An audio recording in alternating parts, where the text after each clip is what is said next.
के करे ही राजवा के मारा मारे भैया हो के कर सिरवया नाम मारे जी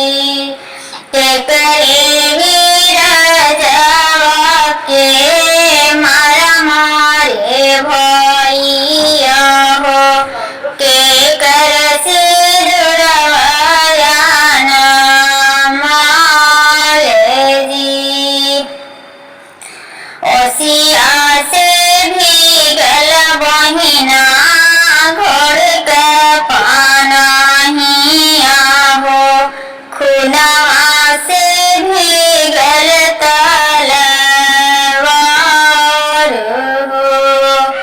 ओसिया से भीगल बहिना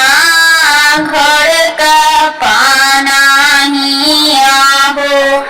खुनवा से भीगल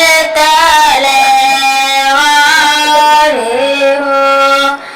तोहरे ही राजवा के मारा मारी बहिना हो तुहरा सिरवया नाम मारे जी तोहरे ही राजवा के मारो मारी बहिना हो तुहरा सिरवया नाम मारे जी भैया के लाड़ी का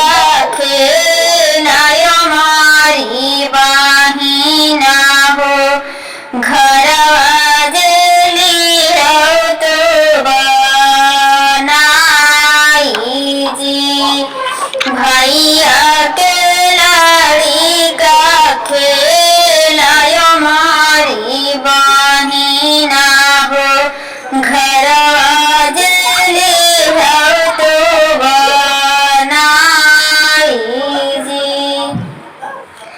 उभर पड़ल भैया हो तोहरा लाला नावा हो बजर पड़ल खेत खलियान हो तोहरे नगरी आए भैया हम नहीं रहबै हो भाभी बनाई है सवती ने हो ससुर का बोलिया त हम सही लेबै नैहर का बतिया ना सहाई जी नैहर का बतिया ना सहाई जी हमारा कारण लोगवा तुमको छुकाई है हो लगे हैं